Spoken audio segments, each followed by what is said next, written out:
Miss Valera told that to me. She's not telling me the truth or somehow. Okay, that came from Carrie. Did you tell people at Von Swartz that? No, like I sent her the money order with the packet. It was all together. So you didn't tell them? And what are you going to do if I do impose the 10 days? It does call the case of the people versus Angel Wilson. Assistant Public Defender Natalie Pate on behalf of Miss Wilson. Your Honor, to my understanding, she is not here yet today. I have been in contact with her. She did text me this morning saying she was running late and would probably be here around 9:30. For the record, I would respectfully request the court to consider either passing the matter or for an adjournment. Why is she late? She did not provide an explanation, but she did text me at 8:33 saying she was late and would probably be here at 9. Pass the matter. Thank you, Your Honor. Let's call the case, recall the case, people versus Angel Wilson.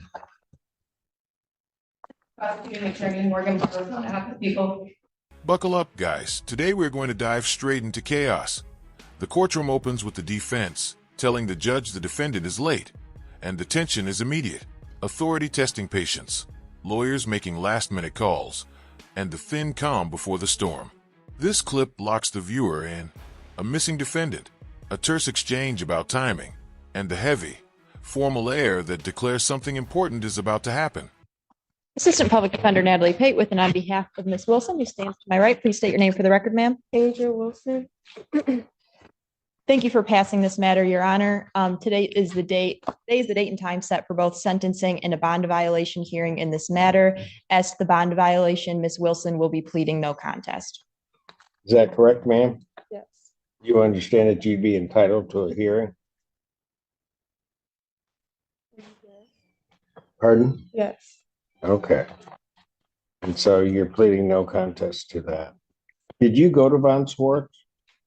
I didn't go there, but I talked to her and I sent her everything. I didn't. Okay. Go. Well, why do I have this then? But I thought they were going to re-refer her. Has she been assessed? If I may, Your Honor, yes, she has. And she sent in the requisite paperwork on Thursday, but it was not received by Von Schwartz until over the weekend. But they did complete the report. And then that was the updated recommendation was sent out this morning for Ms. Polera. In this part, the defendant appears, and the court moves from formalities to fact-finding.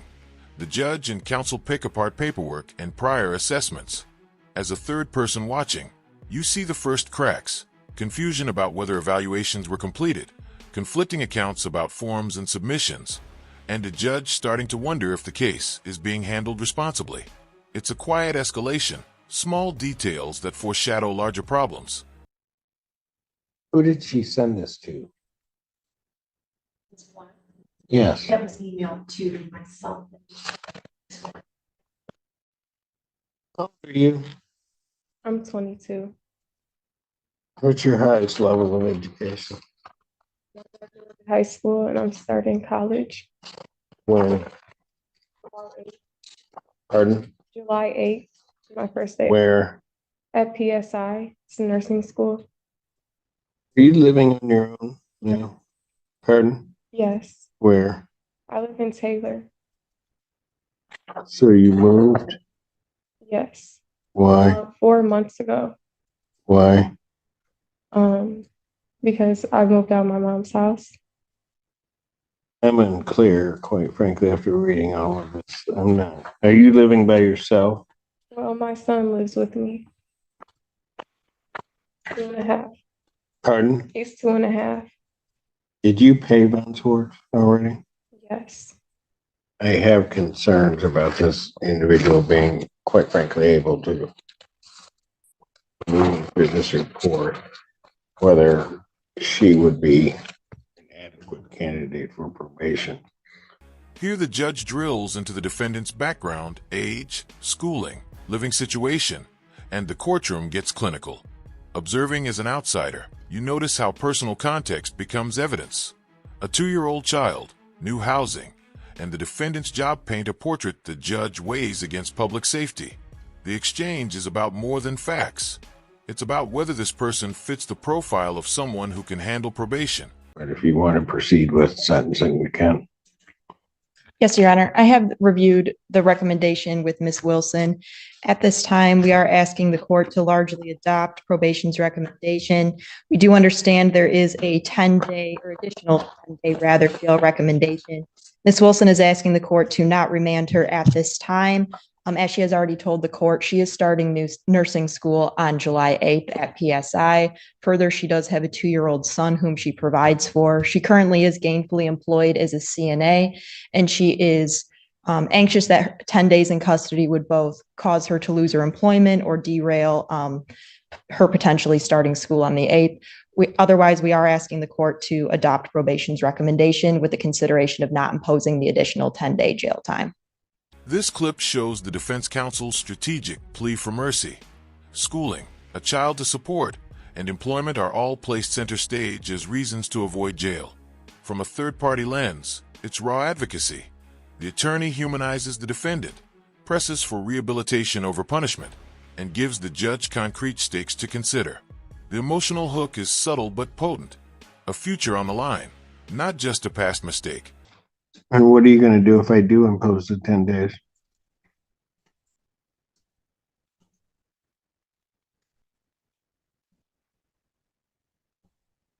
Ma'am, that was a question.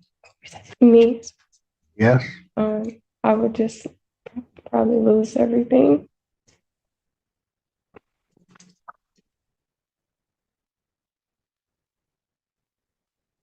What are you doing with your life, young lady? Right now, I work and I'm a mom, and I'm a soon-to-be nurse.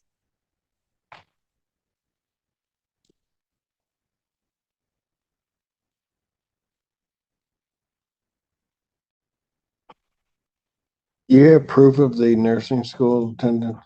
Yes, I did get approved. A short, powerful beat. The judge asks bluntly what a 10-day sentence would cost the defendant, and her answer, "I'd probably lose everything," lands like a punch. As an observer, you see the human cost of a judicial decision crystallized in seconds. This is the kind of micro-moment editors love. Succinct, vulnerable, and directly tied to the case's outcome. Pardon? I did get approved. No, do you have proof of that? I can show you an email on my schedule. I think you need to come up with some reason why I shouldn't just send you to jail. Because I quite frankly don't think that you're a good candidate for probation. You weren't able to make it through the pre-sentence portion of this. What does that mean? Your bond violations. Yes, I would like to say something about that. I've had to get 3. You want to get 3 what? I guess that would be irrelevant. What? I guess that would be irrelevant, so I won't say that, but What would be irrelevant? I just feel like it's something with the tether, because I've had to get it replaced 3 times for an upgrade, and then it says that I violate. And I'm just really confused on that. And I know that the lady at Community Corrections has put stuff in my chart, because I even offered to take a lie detector test to prove that I did not violate. The judge's skepticism intensifies in this segment as prior violations and monitoring issues surface. Watching from the outside, you witness the legal machinery turning, tether malfunctions, missed monitoring, and the defendant's attempts to explain create a credibility battle. The scene is tension built from small contradictions, technical glitches versus responsibility, each answer making the judge more doubtful. Then why didn't you go through a hearing? Because I was told that I can't take a lie detector test. Let's tell you the picture I have. I have a person who's violated you.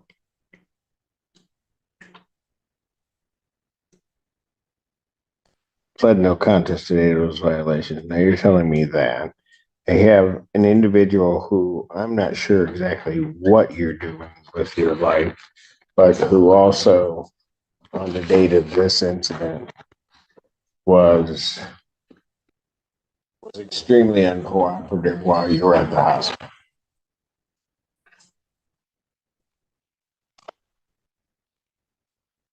Your parents know about this? Yes. What do they say about it? My mom, it's mainly my mom that has something to say. I mean, What? it's mainly my mom that had something to say. She And what was that? disappointed, but she knows that I made a mistake and I will never do that again. And That's all that she said? well, a lot more than that, but I don't really remember everything off the top of my head.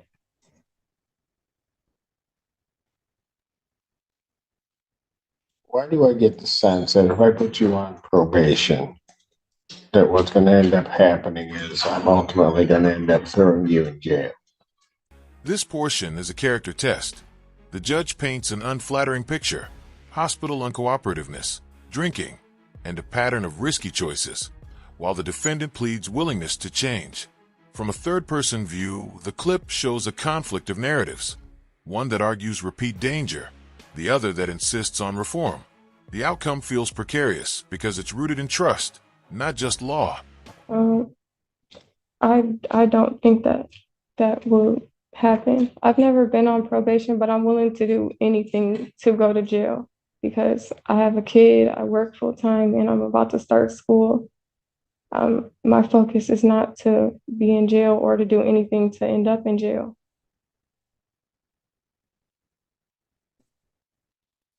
Here's also part of the problem, because are you telling me that throughout all of your plea,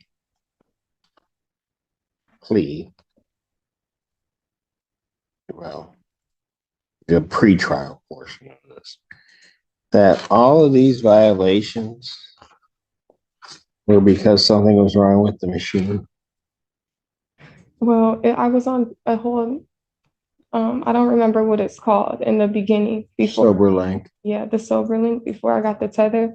If I'm being honest, I didn't take that serious, but when I violated and then got sentenced to jail, I knew I did not want to make that same mistake again, and I have not. That's why. So what tells me now that you're going to take any sentence I impose seriously? I mean, that's my problem, young lady. My problem is I see you out there drifting. You go about pick up this charge. You're at the hospital. You've been drinking. You're at the hospital. You're absolutely uncooperative at the hospital. I wasn't uncooperative. I just didn't want the IP. And yeah, I understand that.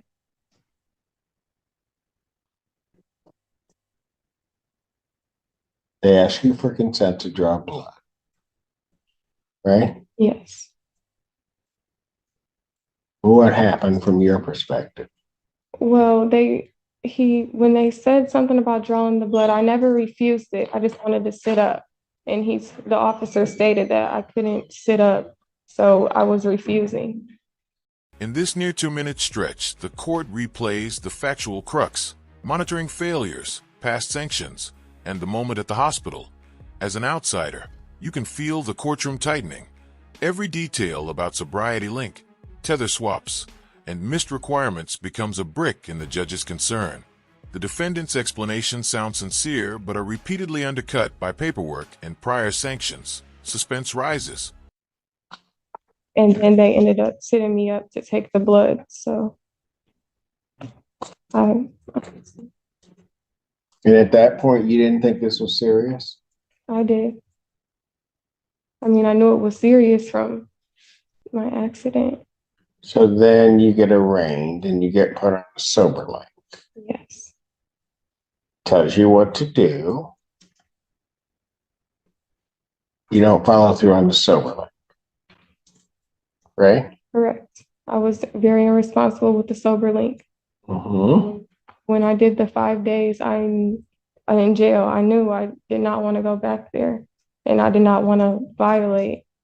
That's why I was saying I want to. But why from the beginning didn't you take it seriously? I feel like with my other lawyer, I didn't understand that it was a part of the bond. I've never had anything like this go on before. And I feel like there was a lot of miscommunication between me and my other lawyer. You remember what you said to me about that tether and about the scram, that it was an inconvenience? Unfortunately, yes, I do. And I apologize for that. That was really out of character.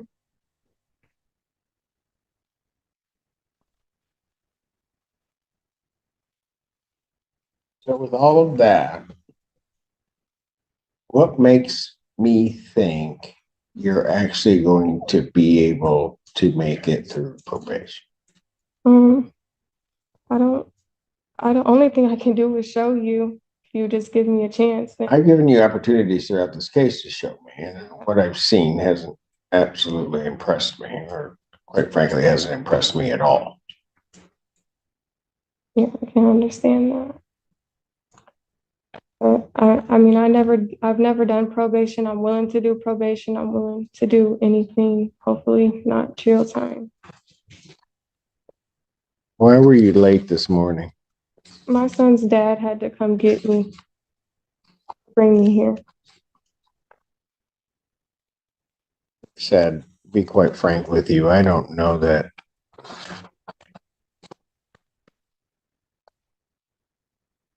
you're a good candidate for probation. I don't entirely understand why I shouldn't just give 93 out of the gate, just be done. You've not made it through anything I've asked you to make it through. I know that you don't believe me with the tethers, but if I could take a lie detector test, I will. Since I got the tether, I have not. Look, let's assume, for the sake of argument, that that's even remotely true. You've been on 2 different types of tethers.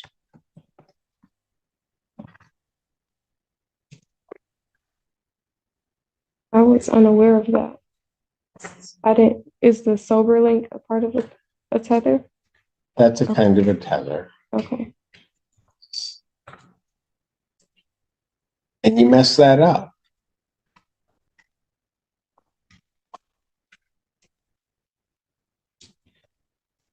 So then, put you on the other side. What ends up happening? Mess all that up too.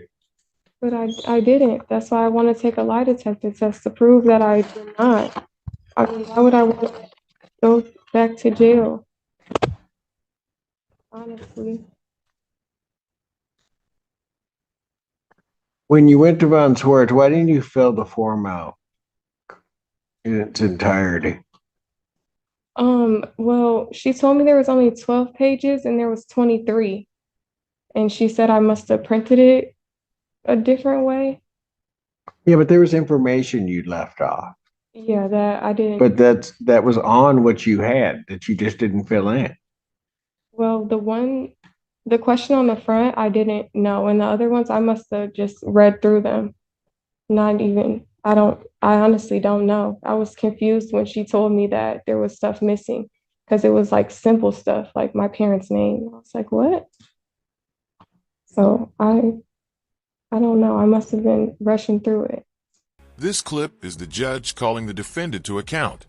Pointed questions about commitment, prior missteps, and whether probation would be effective. Observing this, you see the judge weighing social context against public safety. The defendant insists she's willing, but the judge's frustration is palpable. It's an interrogation of intent and capacity, and it leaves viewers wondering who the court will believe. See, you need to come up here and give me every reason you have as to why I should send you for the 93 days. Okay. Court stands in recess. All rise. Court recalls the case, People versus Angel Wilson. Wilson, explain to me, I asked you to think about why I shouldn't just give you the time. Your Honor, Ms. Wilson does have a statement she would like to state to the court. Well, I want to start off by saying that I apologize for my actions for the incident and what happened in general. Also, I apologize for the violations and making excuses for the bond violations. But I'm begging that you allow me to be on probation. And I understand that if I violate, then I'm going straight to jail. And I understand that probation's going to be hard, but because I'm going to nursing school and I'm a mom, but I think I can do it. And I just would like a chance to show you that I can do probation. How did you come up with the fee to pay Von Swartz? I work. Pardon? I work. How come you were late paying the fee? I wasn't. Pardon? I wasn't. I sent it all together. The payment with the packet. Yeah, but the packet was late. I don't think so. I sent it Thursday. She got it Friday. Your Honor, Ms. Wilson is employed as a CNA at an adult home, I believe. Is that correct? Yeah. Yes. So that might have been due to the income being not there at the time. And if Your Honor would like, I do have proof of a screenshot of an email of her enrollment or her class schedule, rather, starting July 8th. Were you? At PSI. Are you on the verge of being evicted? One more time. Pardon? I didn't understand what you said.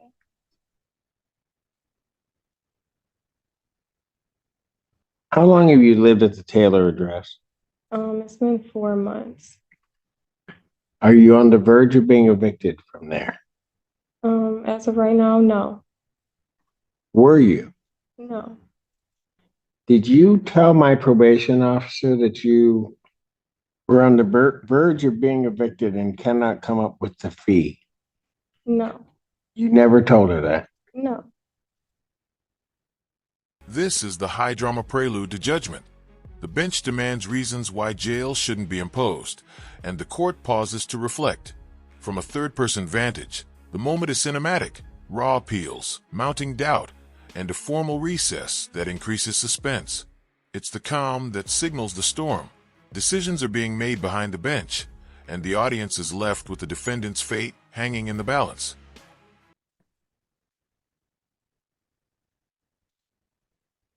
On the 19th of June, which would have been a Wednesday, did you tell my probation agent that? Did you talk to my probation agent?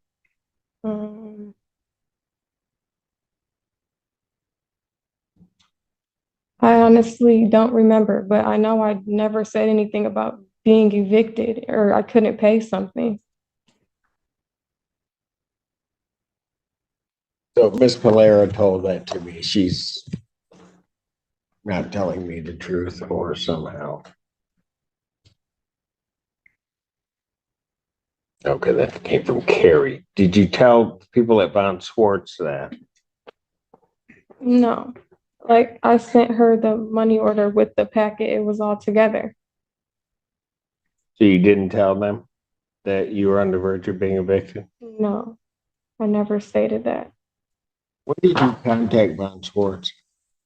I called her, I want to say the Monday, and she told me to call her back Wednesday because she was on vacation.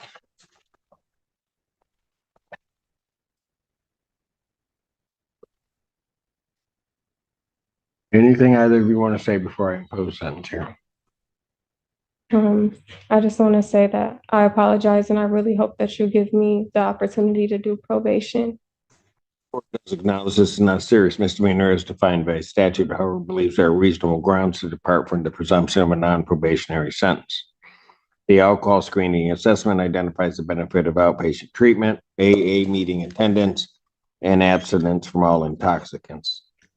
Therefore, the court will follow the recommendation of probation for probationary sentence supervision with stated rehabilitative goals to prevent recidivism, to monitor compliance of recommended treatment, and also to promote change. So therefore, the sentence of the court, you are placed on probation for a period of 18 months. You are to pay $855 fines and cost, $100 prosecution recovery cost, $100 police agency recovery cost, $540 probation oversight fees. There's to be no use of alcohol, recreational marijuana, or any illegal substance. You'll be subject to testing as requested by probation. You are to complete the CCOP program or a comparable program with proof to probation. You are to attend 2 AA meetings per week with monthly verification to probation. You're to provide proof of the Victims Impact Panel attendance to probation. Have you attended that? Attended what? The Victims Impact Panel. I don't know what that is. No, I have not. Have you signed up for it? No, I haven't. Here, lady, let me tell you something.